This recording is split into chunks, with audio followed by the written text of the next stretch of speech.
Le sac mésopotamien, une découverte qui réécrit l'histoire antique.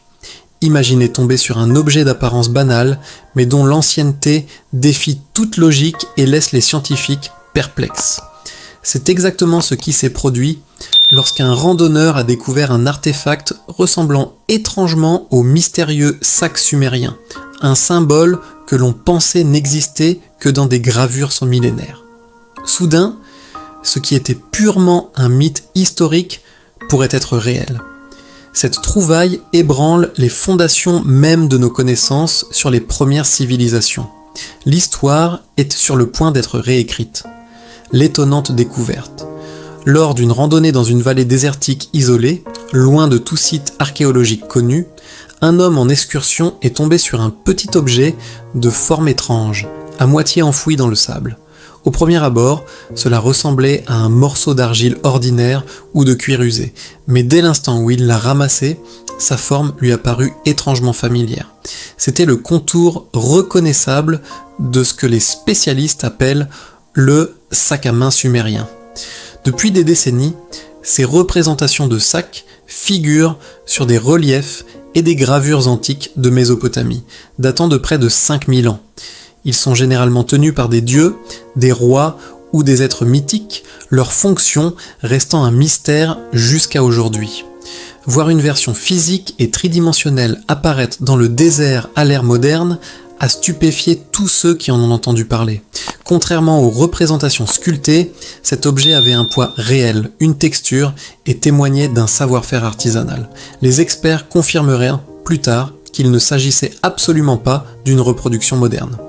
La nouvelle de la découverte s'est rapidement propagée via les forums en ligne, les groupes d'archéologie amateurs et finalement les cercles universitaires. Les photographies révélaient un objet compact, rectangulaire aux bords arrondis, avec des marquages complexes gravés sur ses côtés.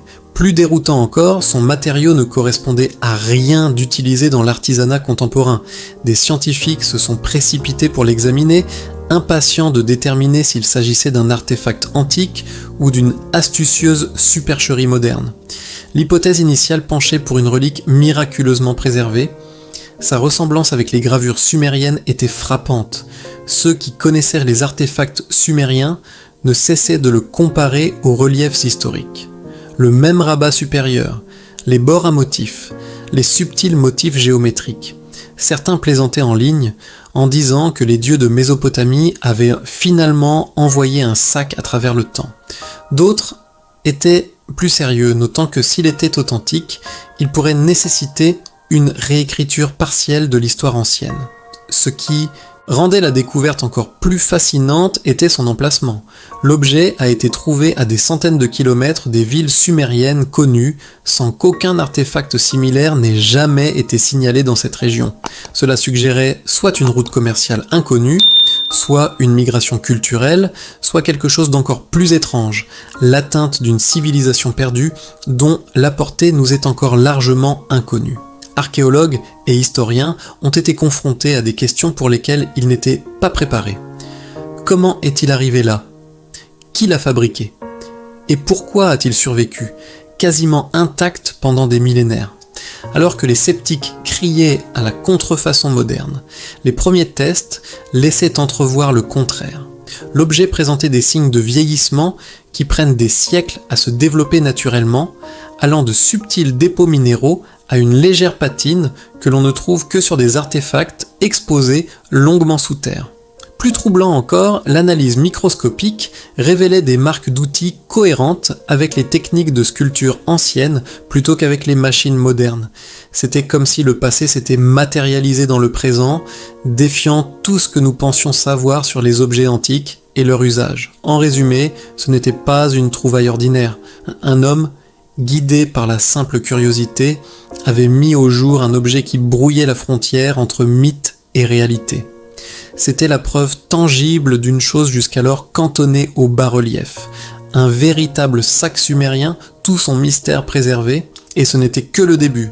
Mais qu'est-ce que ce fameux sac sumérien et pourquoi ces mystérieuses représentations ont-elles tant intrigué les historiens pendant des millénaires ? Pas un simple sac de course. Le mystère millénaire, Le sac sumérien est l'un des petits mystères les plus étranges de l'histoire. Il apparaît depuis des milliers d'années dans les gravures, les sceaux cylindres et les reliefs de temples à travers la Mésopotamie, sans que personne ne comprenne jamais pleinement sa fonction. Sur ces œuvres, dieux, rois et figures mythiques le tiennent dans leurs mains comme un accessoire sacré, parfois suspendu à leurs bras ou planant mystérieusement. Sa fonction exacte est âprement débattue. Un débat qui ne fait que s'intensifier avec la découverte récente d'un exemple physique. Les archéologues ont étudié d'innombrables représentations du sac, cherchant à comprendre pourquoi il est si omniprésent dans l'art sumérien. Certains suggèrent qu'il représente un récipient symbolique, contenant une puissance divine ou une essence magique. D'autres pensent qu'il aurait pu être un objet pratique, comme un panier ou une pochette utilisée pour des offrandes, des outils ou des objets rituels. Mais malgré des siècles de spéculation, personne n'avait trouvé le moindre exemple réel. Jusqu'à présent, la forme du sac est très distinctive. Généralement rectangulaire avec un rabat sur le dessus, il présente parfois des motifs géométriques complexes, de petites protubérances ou des anses bouclées. Dans les gravures, il semble souvent trop orné pour être purement fonctionnel, ce qui a conduit de nombreux spécialistes à privilégier une explication cérémonielle. Certains ont même soutenu qu'il représentait le cosmos lui-même, un microcosme d'ordre et de fertilité que les dieux pouvaient transporter. D'autres suggèrent qu'il était destiné à stocker l'essence de vie, des substances sacrées ou une énergie symbolique, des idées qui semblent fantastiques mais qui étaient prises très au sérieux dans la culture mésopotamienne antique. Fait intéressant, des versions de cet énigmatique sac apparaissent également en dehors de Sumer. Certaines gravures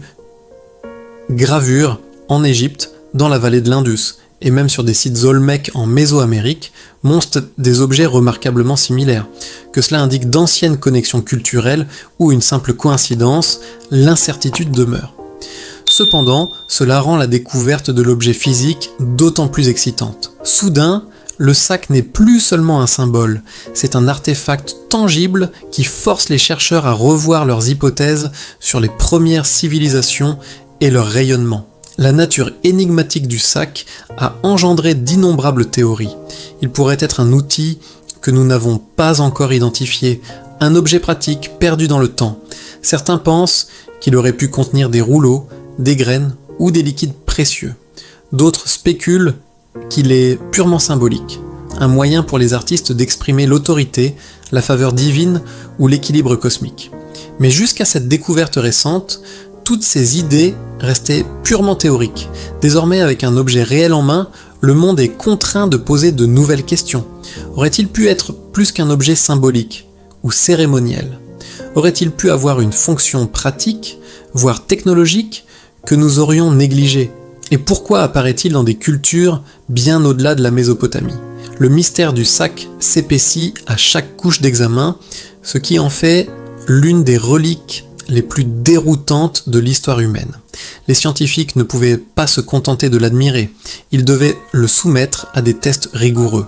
Ce qui s'est produit lorsque les experts ont finalement examiné le sac de près a encore plus secoué le monde de la recherche. L'examen scientifique révélateur. Une fois que la nouvelle du sac sumérien eut atteint les cercles universitaires, les scientifiques se sont empressés de l'examiner.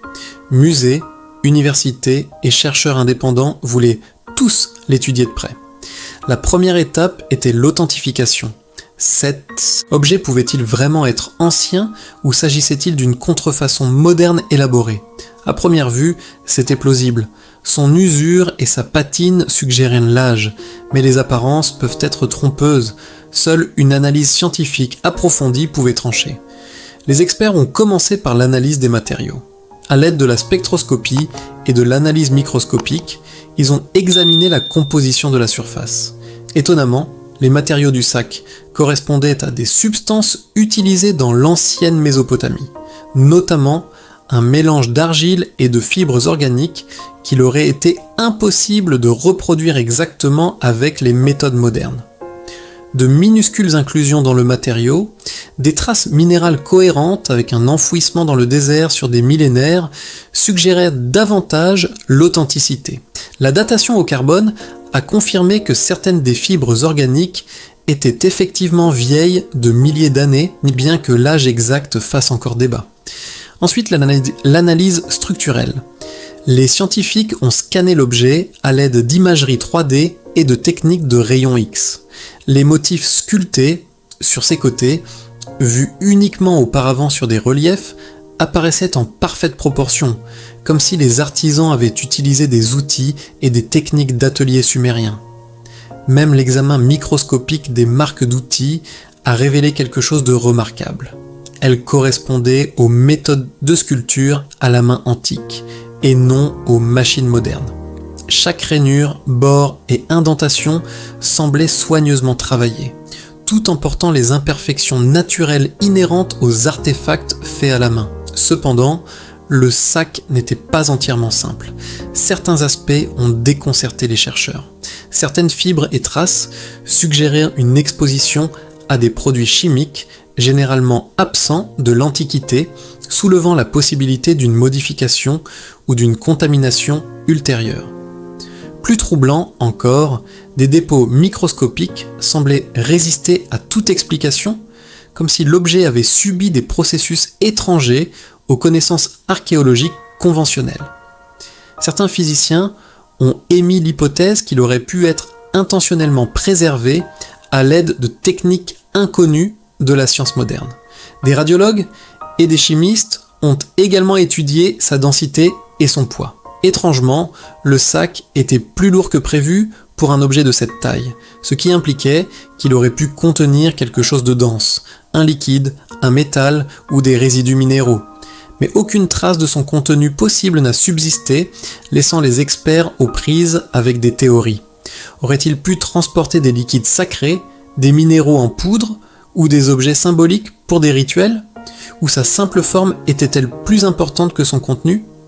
Même après tous ces tests, le mystère du sac s'est épaissi. Les archéologues se disputaient sur son âge et son origine, les anthropologues débattaient de sa signification culturelle, et les chimistes s'interrogeaient sur sa composition matérielle inhabituelle. Certains ont conclu qu'il était probablement authentique, un objet réel issu d'une branche inconnue de la civilisation antique.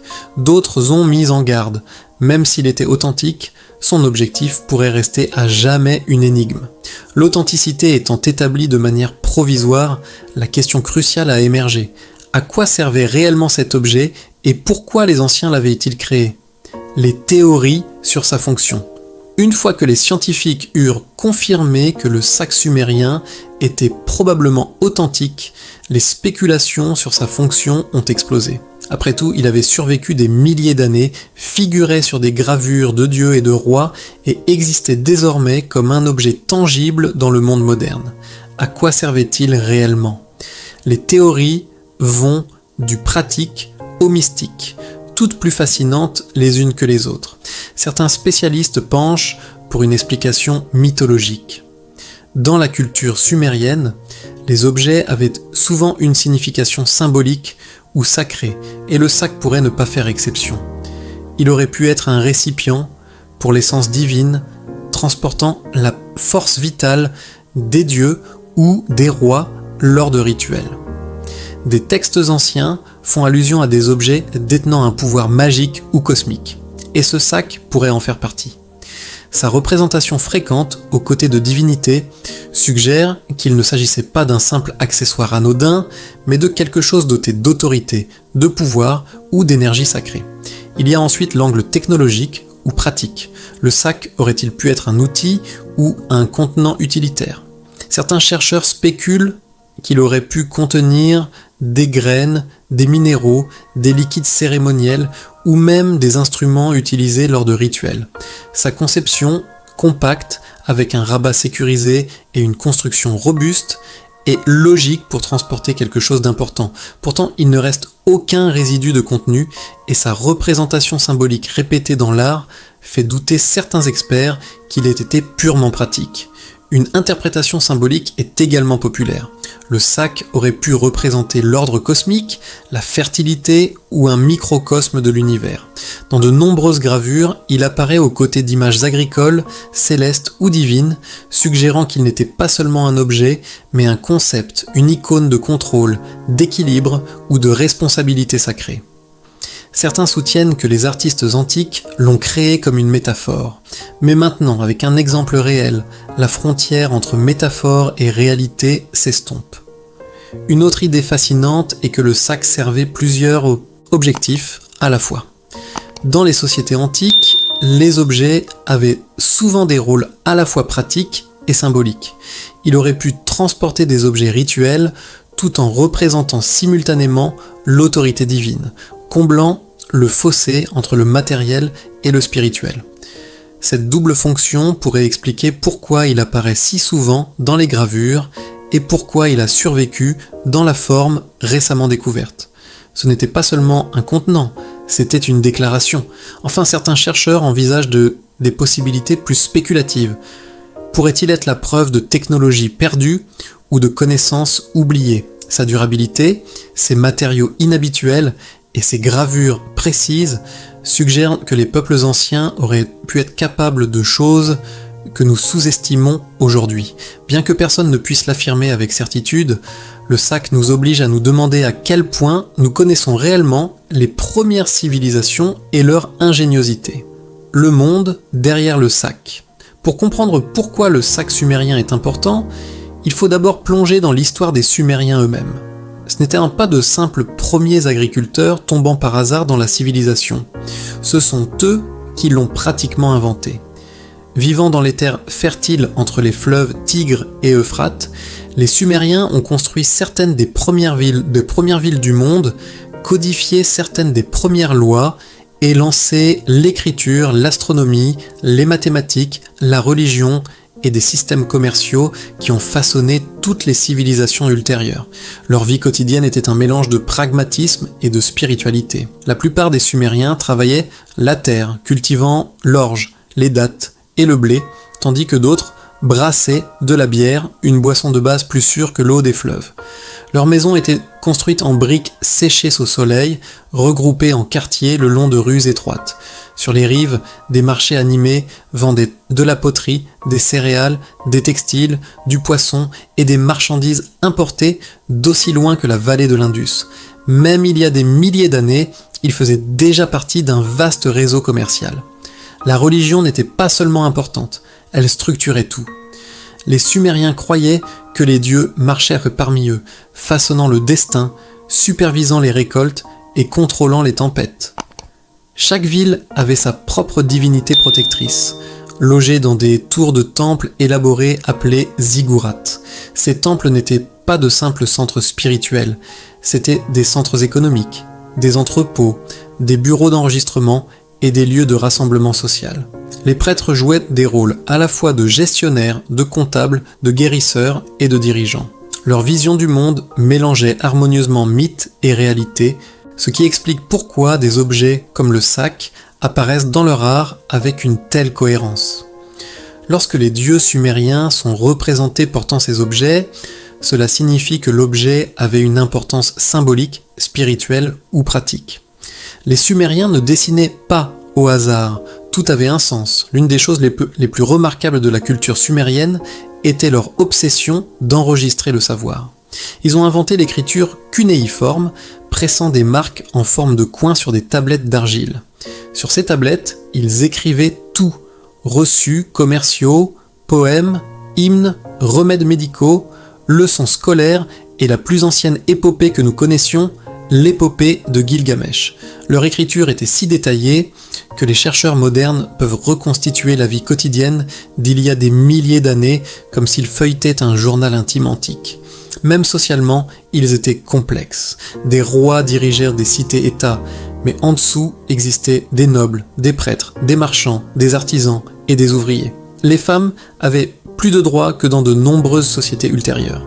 Elles pouvaient posséder des terres, gérer des entreprises et administrer des biens. Les Sumériens n'étaient pas parfaits, mais ils étaient en avance sur leur temps d'une manière que les chercheurs modernes admirent encore. Lorsqu'un objet lié à leur art apparaît à l'ère moderne, il est porteur de plus qu'un simple intérêt archéologique. Il provient d'une culture qui valorisait le symbolisme, la précision et la fonction. Chaque artefact de Sumer a une histoire derrière lui, religieuse, politique, économique ou technologique. Et le sac, il se situe au centre de leur langage visuel, rendant son apparition dans le monde réel bien plus significative qu'une simple relique trouvée dans le sable. La découverte du sac sumérien ne soulève pas seulement des questions sur un objet mystérieux, elle remet en question toute la chronologie de l'histoire humaine ancienne. Le sac et l'humanité, un changement de paradigme. Pendant des décennies, les chercheurs ont cru avoir une compréhension assez claire de l'endroit où les civilisations anciennes ont émergé, de la façon dont elles se sont propagées et des types d'outils ou de symboles qu'elles utilisaient. Mais trouver un exemple physique d'un objet que l'on pensait n'exister que dans des gravures nous force à repenser l'ensemble, des connexions culturelles aux connaissances perdues. L'une des plus grandes implications concerne la portée des premières civilisations. Si un objet correspondant à l'iconographie sumérienne apparaît loin de la Mésopotamie, cela suggère que les peuples voyageaient, échangeaient ou partageaient des idées bien plus largement que ce que les historiens supposaient. Cela pourrait indiquer des modèles de migration oubliés ou des échanges culturels que nous n'avons pas documentés. Le sac est peut-être un petit objet, mais sa présence dans un lieu inattendu évoque un monde plus connecté que ne le suggèrent les manuels d'histoire classiques. Cela relance également les débats sur les civilisations perdues ou inconnues. Tout au long de l'histoire, il y a eu des indices de cultures qui ont disparu sans laisser de traces claires, des cultures anéanties par des catastrophes naturelles, des guerres ou le passage du temps. Le sac pourrait être la preuve physique d'un tel groupe, un groupe qui aurait interagi avec les Sumériens ou adopté leurs symboles. Si cet objet appartenait réellement à un peuple dont nous n'avons jamais entendu parler, cela signifie que l'histoire contient plus de lacunes que nous ne l'avions réalisé. La découverte met également en évidence la possibilité de symboles partagés ou universels. Si plusieurs civilisations anciennes ont créé de manière indépendante des dessins similaires à ceux du sac, cela pourrait refléter des croyances communes sur la vie, la mort, l'ordre ou le cosmos. Certains symboles, comme le soleil, l'arbre de vie ou les serpents, apparaissent dans différentes cultures sans connexion connue. Peut-être que le sac, avec sa forme simple et fonctionnelle, portait un sens que les humains du monde entier comprenaient instinctivement. Un autre aspect important est la compréhension technologique. Le savoir-faire, la durabilité et la préservation du sac soulèvent des questions sur les compétences que possédaient les peuples anciens. Les sociétés modernes supposent souvent que les cultures antérieures s'appuyaient sur des outils simples et disposaient de techniques limitées, mais cet objet suggère un niveau de précision et de connaissance qui n'était pas entièrement apprécié auparavant. Il pousse les experts à examiner d'autres artefacts avec un œil neuf, se demandant ce que nous aurions pu mal interpréter. À une échelle plus large, le sac nous rappelle à quel point notre image de l'histoire humaine est fragile et incomplète. Chaque nouvelle découverte, surtout une aussi inattendue, remodèle la chronologie de manière subtile mais significative. Il incite les universitaires à rester ouverts d'esprit, encourage les jeunes générations à remettre en question les vieilles hypothèses et prouve que l'histoire n'est pas une histoire figée, mais un mystère en constante évolution. En fin de compte, cet objet est plus qu'une relique. C'est un symbole de curiosité, de connexion et du paysage en constante expansion de ce que nous ignorons encore. Il jette un pont entre le mythe antique et la science moderne, nous rappelant que l'histoire de l'humanité est bien plus riche et étrange que nous ne l'imaginons. Et si un seul objet peut ébranler les fondations de l'archéologie, qui sait ce qui se cache d'autre sous terre, attendant d'être découvert. Si vous avez apprécié cette plongée profonde dans l'histoire, n'oubliez pas de mettre un pouce bleu, de vous abonner et de rester à l'écoute pour d'autres mystères révélés.